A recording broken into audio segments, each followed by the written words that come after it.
এক বাড়িতে আগুন লাগছে। আগুন লাগার পর একজন পর্দানসীন নারী, যিনি বোরকা মেনটেন করতেন, পর্দা মেনটেন করতেন, তিনি ওই বাড়িতে ছিলেন। তিনি আগুন লাগার পর স্বর্ণ গহনা যেগুলো দামি জিনিসপত্র ছিল এগুলো সব একত্র করেছেন, করে তিনি বাড়ি থেকে বের হবেন। এই অবস্থা তাকায় দেখেন যে বাহিরে পুরুষরা আগুন নেবানোর কাজ করছে।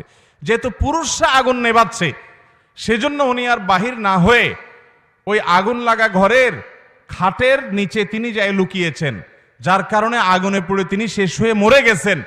এই যে পর্দা করতে গিয়ে তিনি নিজের জীবনটাকে পর্যন্ত শেষ করে দিয়েছেন। পর্দা যারা করে তারা কত খারাপ, কত বাজে।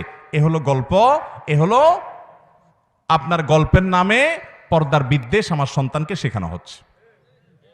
ভাইরা আমার, আচ্ছা আপনি আমাকে বলেন, কোন বাড়িতে যদি আগুন লাগে, কোন নারী যদি সে আগুনের মাঝখানে পড়ে যায়, পুরুষরা আগুন নেভাচ্ছে, এই অজুহাতে কোনো মুসলমান নারী বের হবে না?